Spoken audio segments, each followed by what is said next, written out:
Hola, ¿qué tal? Hoy vamos a ver en el TP número 2 tejido epitelial. El tejido epitelial es uno de los 4 tejidos fundamentales que vamos a ver en histología y su función es la de tapizar las superficies corporales, ya sean superficies externas como la piel, como el interior de las cavidades corporales. Otra de las funciones principales es la de secretar. Entonces, a modo de generalidades, podemos describir 3 propiedades básicas: polaridad, avascular y muy poca sustancia intercelular.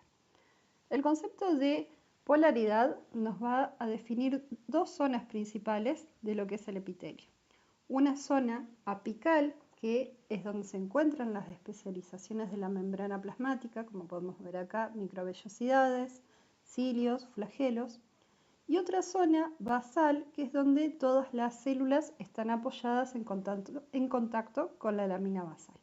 Se puede describir una tercera zona, que sería el lateral de la célula o la zona basolateral, en donde podemos encontrar las uniones intercelulares. ¿Qué tipo de uniones? Uniones hendidura, uniones gap, desmosomas, que van a ver en teoría que permiten también la comunicación celular. Como les decía, el epitelio tiene una función de revestimiento y otra función de secreción o glandular. Es por eso que los podemos clasificar como epitelio de revestimiento y epitelio glandular.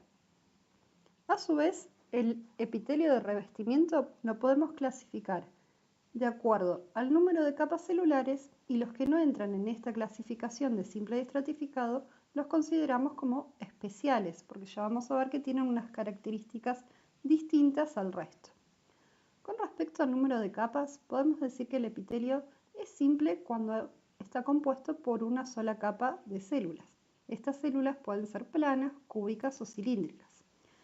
Va a ser estratificado cuando tenga 2 o más capas celulares, ¿sí?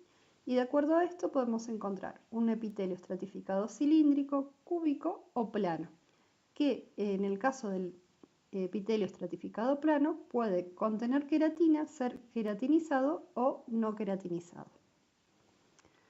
A modo de ejemplo, tenemos este diagrama que más o menos nos muestra cómo pueden ser todos los tipos de epitelios. Acá podemos ver los epitelios simples. En este caso tenemos un epitelio simple de células escamosas o células planas. Los pueden encontrar de las dos maneras. Vean que las células son son planas justamente, son más largas que anchas, ¿sí? Y su núcleo también está como achatado y todas las células están en contacto con esa lámina basal. Puede ser un epitelio simple cúbico cuando las células tienen esta forma que al corte histológico, que es un corte que se ve en 2 dimensiones, se ven como células cuadradas. Sin embargo, estas células, en lo que sería la vida real, pueden tener más de 4 caras y no ser estrictamente cúbicas, pero al microscopio lo vemos como cúbicas. Bien, entonces, estas células se caracterizan por tener un núcleo bien redondo y generalmente central. Después tenemos el epitelio simple, en este caso cilíndrico. Acá lo vemos como prismático, pero generalmente las vemos como con células columnares o células cilíndricas. Vemos que estas células son más altas que anchas y el núcleo en realidad los encontramos más cerca de la región basal de las células y acompañando al eje mayor de estas células. ¿Bien? Por el otro lado, en lo que serían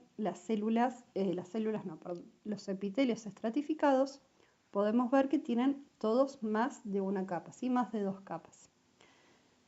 Encontramos con el epitelio estratificado plano, que como pueden ver, las células que están apoyadas a esa lámina basal en la zona basal de este epitelio tienen una forma más bien cúbica o poliédrica, que a medida que vamos hacia la superficie o hacia la zona apical, vemos que se van achatando, que se van aplanando. Esa última capa que da hacia la luz del órgano, ¿sí? Hacia el exterior, es quien le va a dar el nombre al epitelio. Entonces, en este caso, la última capa o la capa que da hacia la luz es plana, entonces estamos ante un epitelio estratificado plano.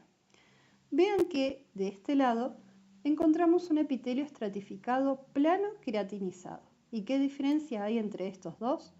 Que el epitelio que está hacia la derecha tiene una capa de queratina, que acá la podemos ver como una capa de color anaranjada. Esta capa está compuesta por queratina, que es una proteína, ¿sí?, que va ocupando el interior de las células planas de la capa más externa. Esas células se van muriendo, se van completando, se van llenando de queratina y generan estas capas que impermeabilizan y dan una mayor protección a ese epitelio. Por eso, este tipo de epitelio lo encontramos en la piel. Por otro lado, podemos encontrar un epitelio estratificado prismático o cilíndrico, en el cual la última capa de células, la cual da hacia la luz del órgano, tienen forma de célula cilíndrica, mientras que las células que están apoyadas en la lámina basal tienen una forma más bien cúbica o poliédrica. También podemos encontrar un epitelio estratificado cúbico, en este caso es un epitelio de 2 capas, ¿bien? Y después tenemos dos epitelios que los mencionábamos como epitelios especiales, que por un lado tenemos al epitelio de transición y por el otro tenemos al epitelio pseudoestratificado, ¿sí? El epitelio pseudoestratificado está arriba, el epitelio de transición está abajo del lado derecho y ambos son unos epitelios que se consideran especiales. ¿Qué diferencia hay? Vamos al epitelio pseudoestratificado de la esquina derecha superior. Podemos ver a un ojo poco entrenado que son células cilíndricas y pareciera que hay más de una capa de estas células, ¿sí? Porque vemos núcleos a distintas alturas. Eso es un error. Hay una sola capa de células en las cuales cada una de ellas apoya sobre la lámina basal, y la diferencia es que tienen distintas alturas. Entonces eso hace que los núcleos también se ubiquen a distintas alturas, dando la sensación de que hay más de una capa, cuando en realidad es un epitelio simple y todas ellas están apoyadas sobre la lámina basal y solamente se ven núcleos a distintas alturas. Por otro lado, en la esquina derecha inferior tenemos el epitelio de transición. ¿Por qué lo llamamos como de transición?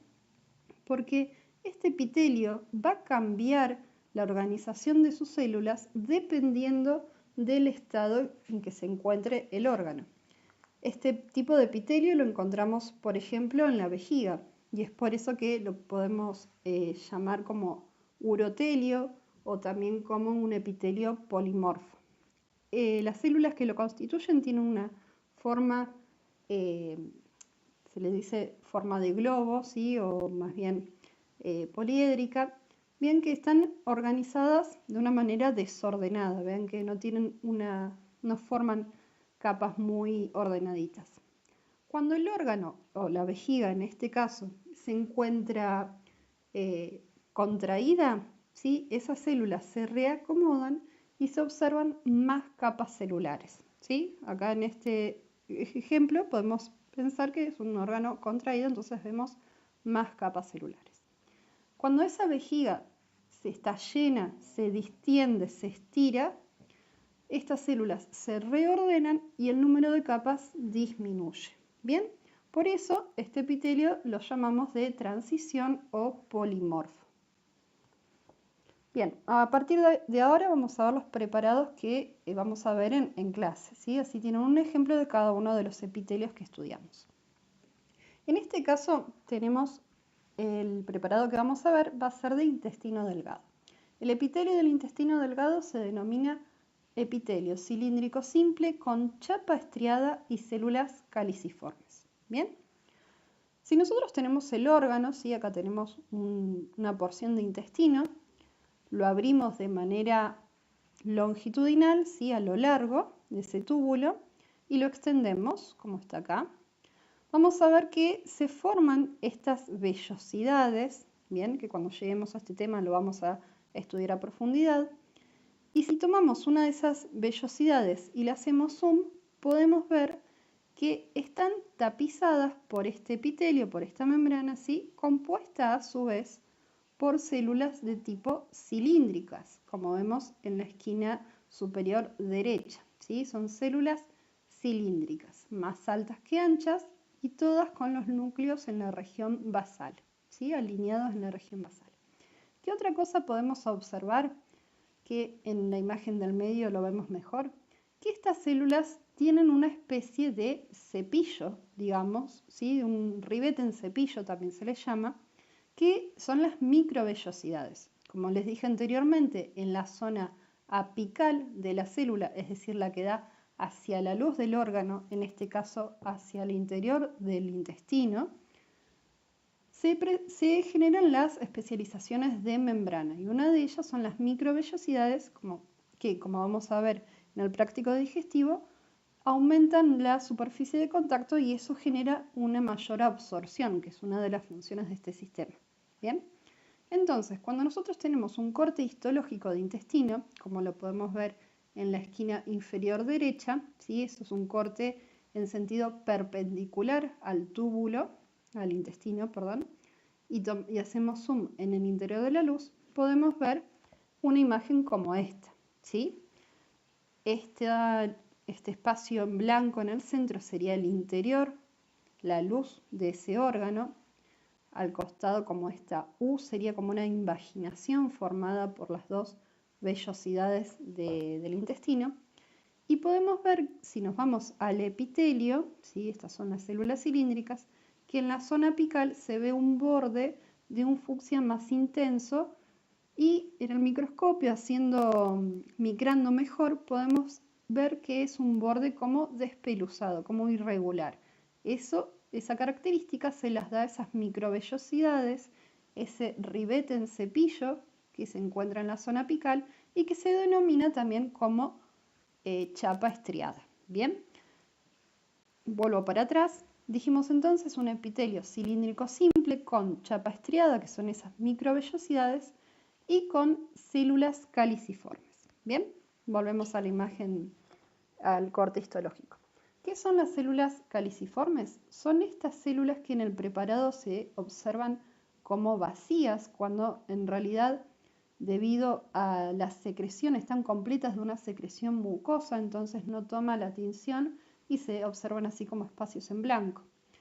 Las células caliciformes son células secretoras, son glándulas unicelulares que, como les dije, van a secretar moco al interior del intestino. ¿Bien? Entonces, resumiendo, el epitelio del intestino delgado es un epitelio cilíndrico simple con células caliciformes y chapa estriada. ¿Bien? Acá vemos dos imágenes en dos aumentos diferentes de los preparados que vamos a ver en el trabajo práctico, ¿sí? Son imágenes de los preparados que tiene la cátedra. Los preparados histológicos comenzamos a observarlos con un aumento bajo. En este caso la imagen está sacada con un aumento de 5 por. A ese aumento podemos ver una estructura general de todo el tejido y nos sirve para ubicarnos un poco en dónde estamos parados en el corte. Entonces, acá podemos ver una vellosidad del intestino y todo este espacio vacío sería el interior del intestino. Bien, sería la luz del órgano. Como sabemos, el epitelio es la capa celular que da hacia la luz del órgano. En un aumento mayor de 40 por, podemos identificarlo mejor, ¿sí? Vean esta zona donde se identifican bien las células cilíndricas, un epitelio simple con todos los núcleos a una misma altura. ¿Bien? Y si nos vamos un poco hacia la parte más superior de esa vellosidad, vemos un reborde irregular que son las microvellosidades. Esta imagen está sacada del atlas virtual, bien, que ahí le dejamos el código QR para que ustedes puedan escanearlo y poder mirar con mucha más atención los preparados, ¿sí? Son imágenes muy buenas, así que les recomiendo utilizarlo para una guía luego del trabajo práctico, ¿sí? Para poder fijar conocimientos. Vean que ustedes van variando el zoom a su gusto. Acá podemos ver con mucho más detalle cómo es esa chapa estriada, cómo son esas microvellosidades que le da ese aspecto como de irregular o como de flecado, ¿sí? Bien, Otro órgano que vamos a ver va a ser el de la tráquea. Vamos a ver preparados de tráquea. El epitelio de este órgano lo podemos llamar como epitelio respiratorio y es el epitelio cilíndrico pseudoestratificado ciliado con células caliciformes. ¿Bien? Pseudoestratificado es un tipo de epitelio especial en donde hay una sola capa de células, como podemos ver acá, pero los núcleos, o sea, las alturas de esas células son distintas, entonces vemos núcleos a distintas alturas, ¿sí? Y pareciera que fueran más capas cuando en realidad es una sola. ¿Qué otra característica? Ciliados, ¿sí? En la zona apical las células cilíndricas presentan cilios y esos cilios van a permitir el barrido del moco para poder expulsarlo con el reflejo de la tos. Y otra característica es la presencia de células caliciformes como vimos anteriormente. Estas glándulas que se ven de un color mucho más claro, ¿sí? A veces como vacías dependiendo de la tinción del preparado, van a ser las secretoras de moco hacia el espacio, hacia la luz tubular. ¿Ven? En la foto, la foto de la izquierda, ¿sí? En la parte inferior vemos un corte en sentido perpendicular a la tráquea y podemos observar mejor cómo es la luz del túbulo. Bien, esa primera capa que vemos de un color fucsia más intenso sería el epitelio. Haciendo zoom obtenemos la imagen de la derecha. Bien, acá unas imágenes de nuestros preparados, como siempre un aumento menor hacia la izquierda para ubicarnos dentro del preparado. Ubicamos la luz del órgano, la primera capa va a ser el epitelio. Ahí hacemos zoom y obtenemos la imagen de la derecha. Vean que se ve un epitelio bastante irregular con distintos núcleos a distintas alturas y los cilios se ven perfectamente, ¿sí? Parece como un borde, como si fuese peludo, ¿sí? Son esos cilios que tienen esa forma desflecada. En las imágenes del atlas se ve muchísimo mejor todas las características que les estoy mencionando. Estas células a distintas alturas, vean que hay células poligonales en la parte basal con los núcleos más, justamente más abajo. Bien, todas ellas cilíndricas poligonales, todas están haciendo contacto con la lámina propia y una sola capa de células, bien, con núcleos a distintas alturas. Y acá podemos ver más claritas las células caliciformes, que pareciera que no tuviese el núcleo, cuando en realidad están llenas de esa secreción. En la foto de arriba hacia la izquierda indicamos cuál es la luz del órgano para que ustedes se ubiquen en el atlas. Otro preparado que vemos es el de vejiga, ¿sí? Para poder identificar el otro epitelio especial que se denomina epitelio de transición o urotelio.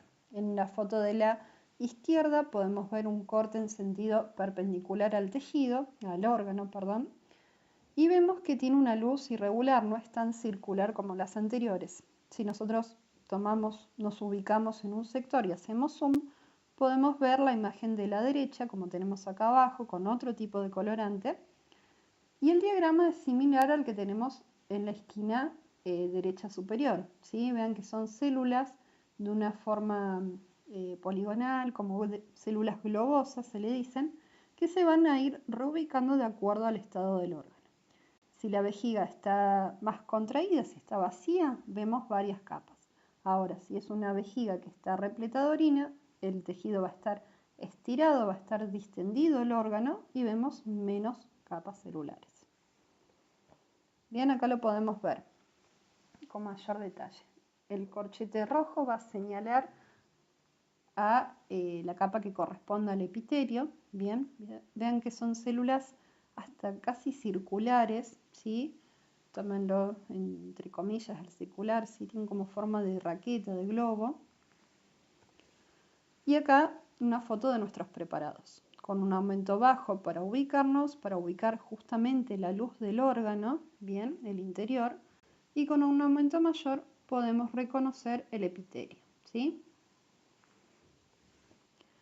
Acá tenemos una imagen del atlas virtual que está sacada a una vejiga contraída. Vean que se ven varias capas celulares, ¿sí? 1, 2, 3, 4. Se llegarían a notar hasta 4 células apiladas, ¿bien? Pero es una vejiga contraída. En cambio, acá tenemos una imagen de una vejiga distendida.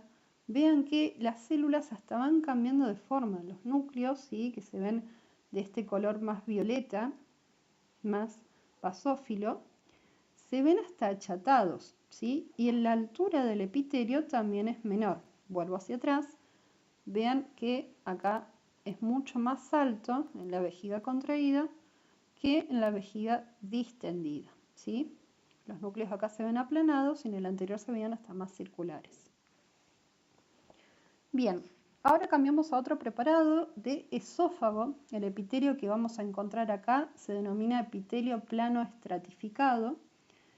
Y en la foto de la derecha podemos ver, la verdad que es bastante evidente, el epitelio con su gran cantidad de capas celulares. La última capa le va a dar el nombre a este epitelio y vemos que son células planas, ¿sí? Entonces un epitelio plano estratificado.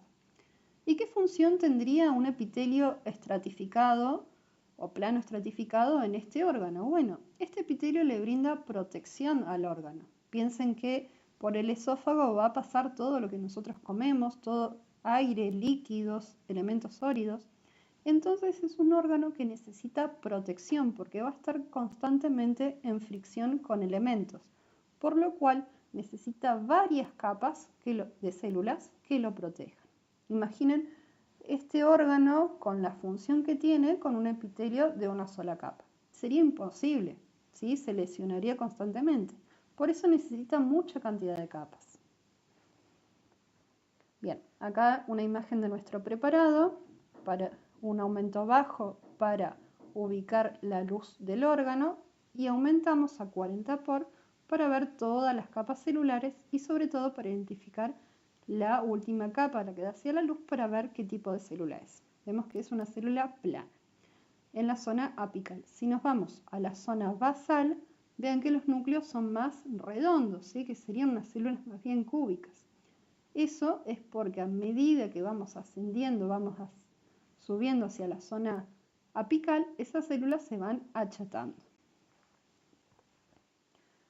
Acá podemos ver que está el QR para que puedan acceder al esófago, pero van a encontrarse, si ven la imagen de la izquierda de la esquina superior, que hay una flecha naranja. Ahí estamos indicando cuál es el preparado que ustedes tienen que ver. En ese preparado tenemos al esófago y a la tráquea. Ustedes tienen que dirigirse a esta estructura que es el esófago. Bien, la foto siguiente les ubicamos la luz del órgano, también una luz bastante irregular, no tan cilíndrica o circular como sería la luz de la tráquea. Y si hacemos zoom, podemos observar las distintas capas celulares con esas células planas, núcleos también aplanados, y en la zona basal, núcleos más redondeados. Bien, y ahora uno de los últimos preparados de epitelio de revestimiento es el epitelio plano estratificado queratinizado, ¿sí? ¿Qué diferencia hay con el epitelio plano estratificado del esófago? La presencia de queratina. Vean que en un aumento alto podemos ver que la última capa hay unos haces sueltos, bien, esos haces son de proteína, de queratina. Esa queratina va a impermeabilizar a este tejido, bien, la piel necesita mucha mayor protección que el esófago porque va a estar en contacto todo el tiempo con los elementos del ambiente. Por eso, aparte de ser un epitelio estratificado que le brinda protección, tiene estas capas de queratina que a su vez impermeabilizan y protegen aún más el tejido y el órgano. ¿Bien? ¿Cómo se forma o de dónde proviene?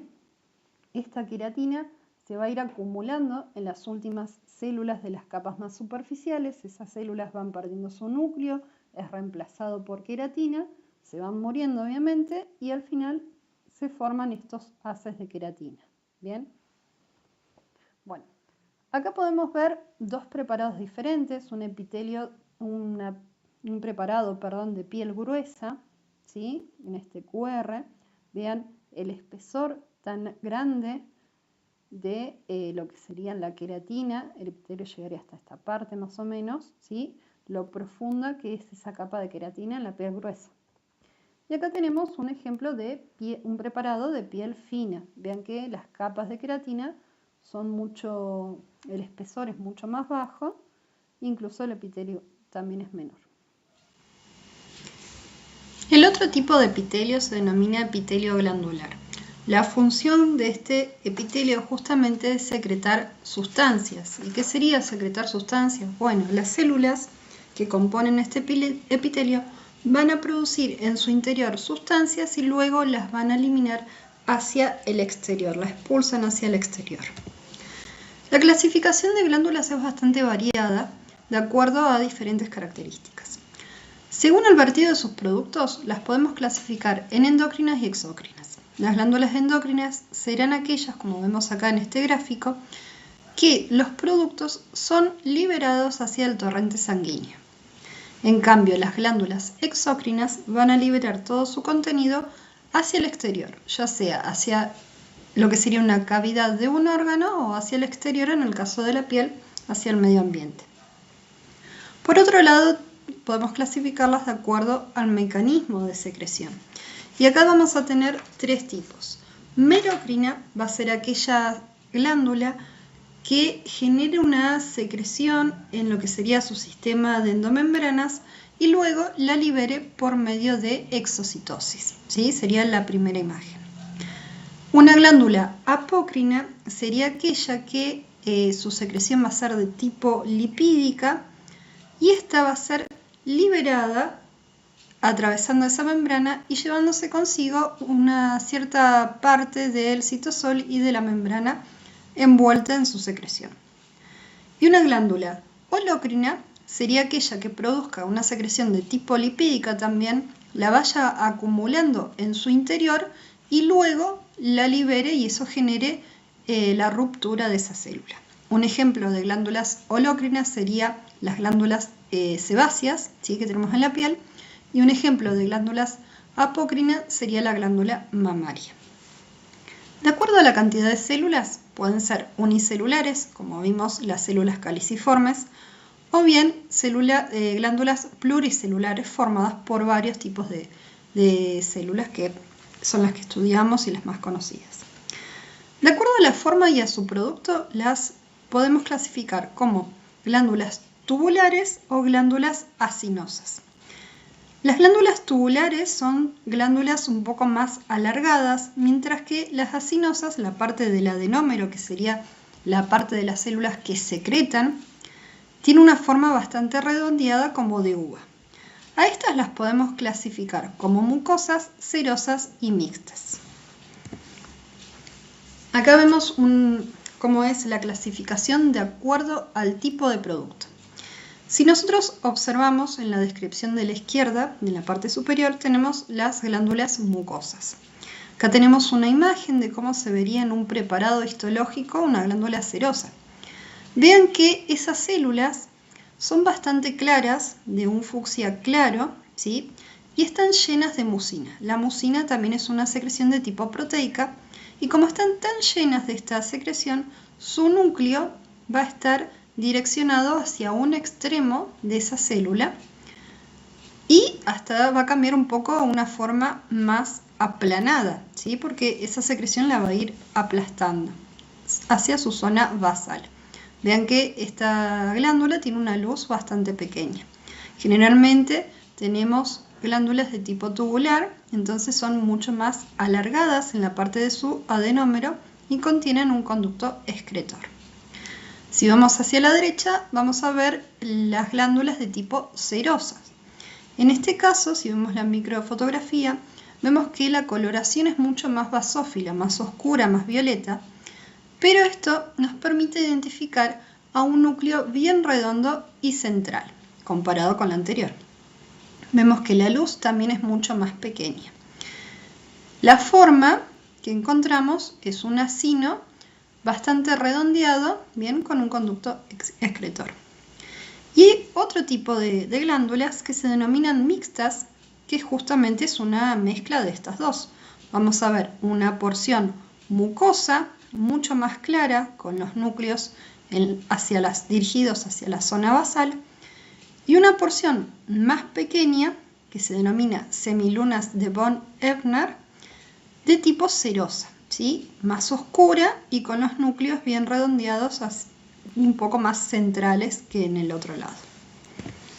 Bien, acá tenemos un ejemplo, una clasificación, mejor dicho, de todos los tipos de glándulas. Esto lo pueden encontrar en la bibliografía. Esto está sacado creo que del libro Ross de histología.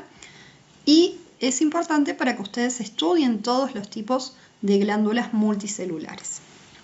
Acá podemos ver que estas glándulas son de tipo tubular simple. Las primeras 3 son tubulares y las últimas 2 son de tipo acinosos.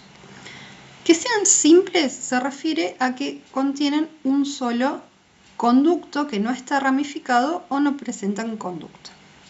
Vean que la parte del adenómero en una glándula tubular simple es mucho más largo y no tan redondeado como sería, por ejemplo, una glándula acinosa simple, donde el adenómero es mucho más redondeado.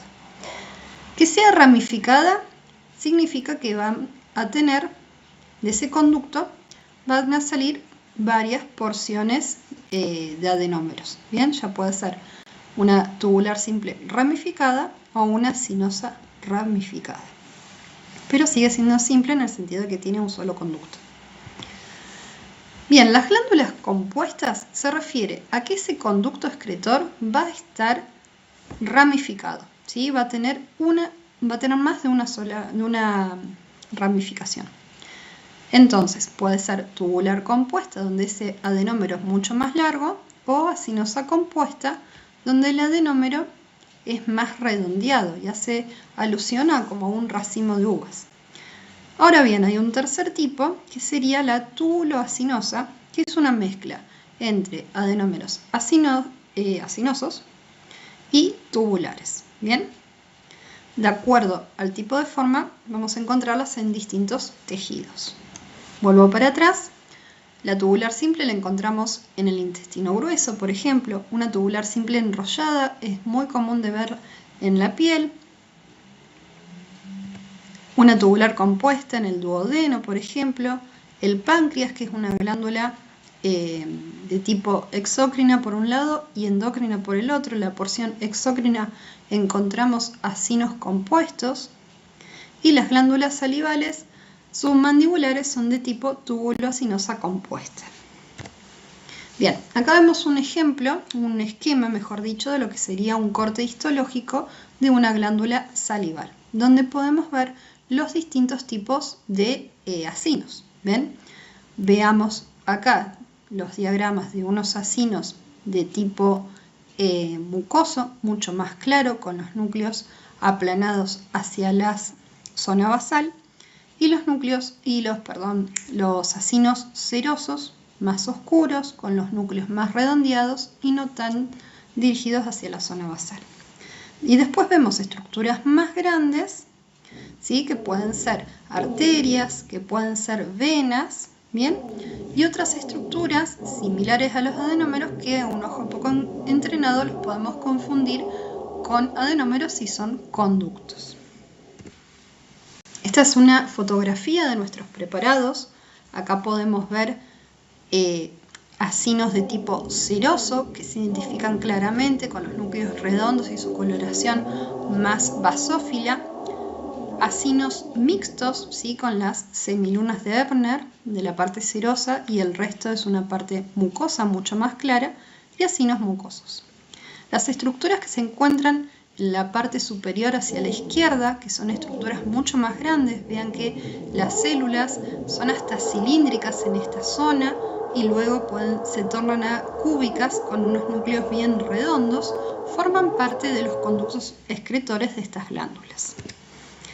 Acá tenemos un QR que nos dirige a un preparado de la glándula submandibular, bien, con sus conductos y los acinos de tipo seroso. Las glándulas sudoríparas, ¿sí? Son de tipo tubulares simples que van a estar enrolladas, bien. Lo vemos de esta forma circular porque hay que tener en cuenta el sentido en el cual se genera el corte. Ustedes siempre recuerdan que los preparados que vemos al microscopio, la imagen que observamos a través del microscopio, es una imagen bidimensional. Sin embargo, estas estructuras son tridimensionales.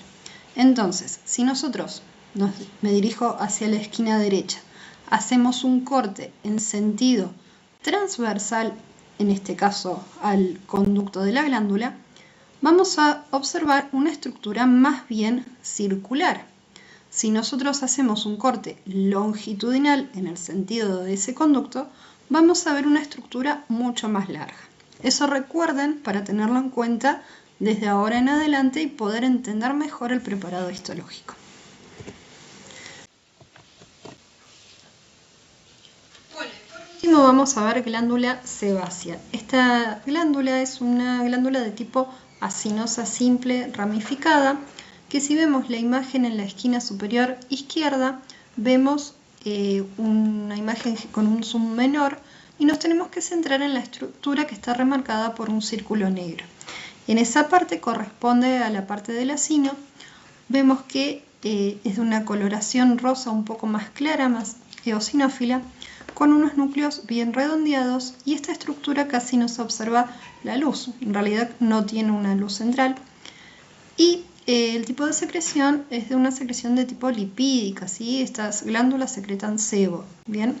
Si volvemos de vuelta a la imagen izquierda en la esquina superior, podemos ver que esa glándula, ¿sí?, también está asociada a lo que es el folículo piloso en un preparado de piel. Cuando lleguemos a ese tema lo vamos a estudiar con mayor profundidad, pero lo que es descartable es que esta glándula sebácea, junto con su conducto, siempre va a estar asociado a este folículo piloso. Bueno, eso fue todo. Espero que les haya gustado y nos vemos en la próxima.